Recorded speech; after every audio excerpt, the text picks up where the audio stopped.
our chapter 6, that is changes around us. So see, changes around us everywhere, okay? We see changes, okay, around us. Changes are law of nature, okay? So what happens? Suppose you are planting a tree. After a few days, what will happen? It will grow into a big tree and it will provide you shade, oxygen, is not it? Likewise, before a few years, you were a very small child, is not it? So now you all are grown up. So what happened? It is due to the changes, okay? Now you see why these changes takes place. There are various reasons for this, okay? Suppose you see weather changes, weather and climate changes due to the heat of sun, is not it? Again, this day and night, this occurs due to what? Due to the rotation of earth, is not it? So student, now you see how you will identify whether an object is undergoing a change, okay? We can identify this by following things. You see, when an object changes its shape, size, position, color, state, we can say that they are undergoing changes. Okay? Now you see shape. Shape of a sponge can be changed by pressing it hardly. Okay? Now you see size. Size of a balloon can be increased by inflating air in it. Is not it? Now position. Position of a football can be changed by kicking it. Is not it? Now color. What happens? You see fruits. Okay? When they are unripe, they are green in color. But as soon as they ripen, what happens? It changes its color. For example, tomato. First of all, they are green in color, but when it ripens, it becomes red. Is not it? Stay. You see what happened? Ice. If you take out ice from your refrigerator and keep it outside in room temperature, what will happen? It will melt. Is not it? On the other hand, if you will provide heat, what happen? It will boil. So, if this thing occurs, then we can say that the object is undergoing some changes. Okay?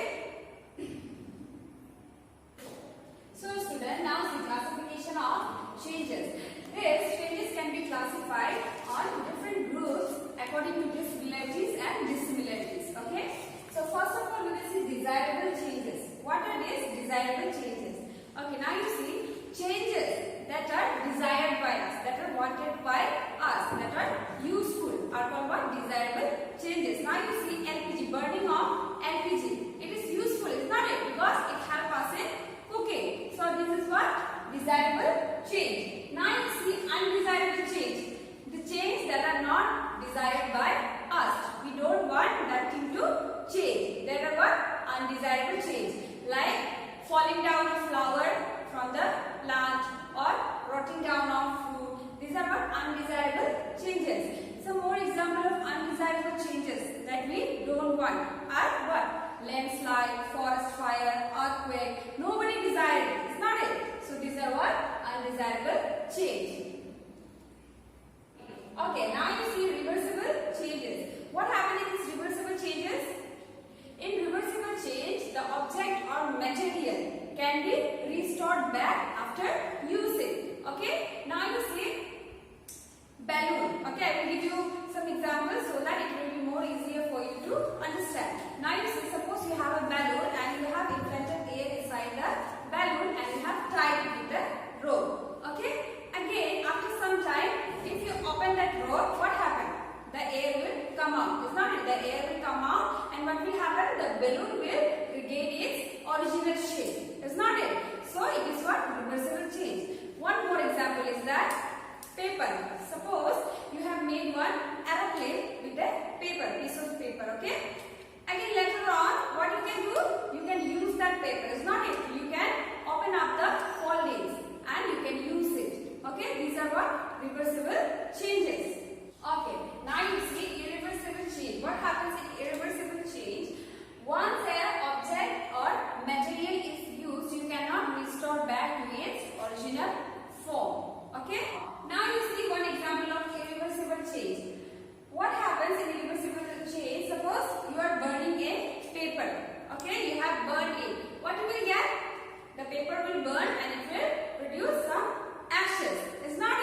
invented one balloon and you have pinned it with a needle, what will happen? The balloon will blast, is not it? And later what happened? Can you get that original balloon? Can you get the original shape of that balloon? No, it's not it. So they are what? Example of irreversible change. We cannot get that object or material. We cannot restore that object or material into its original form. Okay? Students, now we will discuss about physical change. You see what happens in physical change? The shape, size, structure of object may change. Okay? But the composition will remain same. Okay? For example, you see water, H2O. Is not it? Okay. It can be in different form. Is not it? It can be in the form of ice. It can be in the form of gas also, evaporation. Is not it? So, but what happens? The composition is same. Okay? The shape or size may vary, but the composition remains same in it. Okay? Now you see, these physical changes are also reversible and irreversible. Some reversible physical changes. Okay? You take your rubber band and stretch it. Okay? What will happen? If you will apply force, it will stretch. The shape will change. Is not it? But as soon as you release that force, what will happen? It will come back to its original position. Is not it? Now, other example also you see. Balloon. If you have inflated air inside the balloon and you have tied it, and after some time you have opened that trap, what will happen? The balloon will regain its own shape. Is not it? And one more example of reversible physical changes you see, ice. Okay? What happens? When you heat it, it will change into water. Is not it? And what happens? Again, if you heat this water, it will change into gas. Is not it? But here what happened? The composition is same. Is not it? The composition is same. That is water. Ice is also made up of water. This liquid is also made up of water and gas, which is evaporating. There is also water. Composition, that is same. Okay? Now let us come to some irreversible physical change. That is cutting down of wood. If you cut down a piece of log, what happens? Can you get back that log again in the same size? No, that is not possible. It's not it. So they are irreversible physical change. Now, breaking down of glass. Okay? Suppose you have a glass in your hand and it breaks. Can you get back it again? No, that is not possible. Okay? So that is what irreversible physical change. So students, let us learn about some more physical changes. Okay? There are some points given in your book. So let us first start with evaporation. What is evaporation? Okay, see, evaporation is a process in which a liquid changes into gas. Okay, by absorbing heat from surrounding. Suppose you are boiling water in a pan. If you heat it for a long time, what will happen? The water will disappear from the pan. Do you know where it goes? Yes, the water is evaporated. Okay, this process is called what? Evaporation. So now let us come to condensation. What is condensation? The process of cooling down these gases into liquid. The process of changing of these gases into liquid is called what? Condensation. One example of condensation you see. What happens when you are cooking something hot and covering it with a lid? Okay? After some time, when you will open the lid, you will find fine droplets of water over the lid. What is this water? Do you know? Actually, we all know that when we cook something, the water evaporates. Is not it?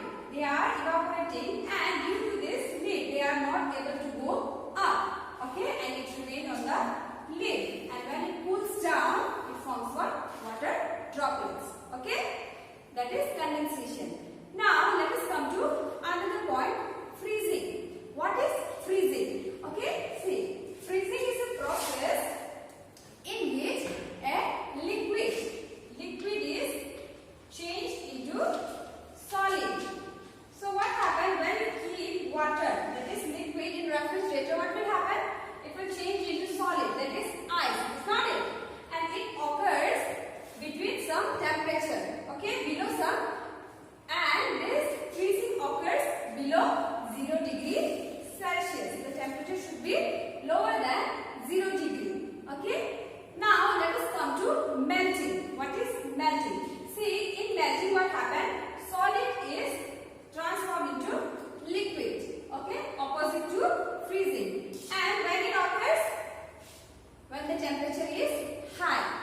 heat of water. And in bottle B, what happened? The balloon become deflated. It do not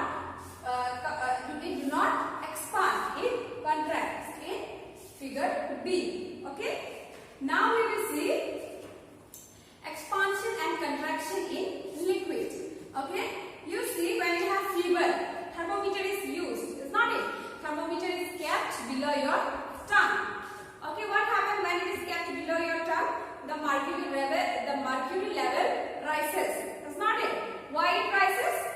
Because of the temperature of your body. Your body provides heat, so that what happens? The mercury rises. Okay, at that time the reading is taken. How much fever you have? What is your body temperature? Okay, as soon as you take it out from your mouth, what happens? The mercury level will come down and it will gather in a small bulb. Okay, so with this we can say that expansion and contraction can take place in solid, liquid and gases also. Now, chemical change. What is this chemical change? Okay, see, chemical change is a change in which a substance produces a new product. Okay, and these chemical changes are usually irreversible. Once chemical change takes place, we cannot get back the original thing. And now what happens in chemical changes? You see, once the chemical change takes place, is not it? Another new object will form, and the properties of this new object will be fully different from the reactant. Suppose a paper is burned. Okay, what is formed? Ashes are formed, is not it? The properties of ashes will be not same with the property of paper.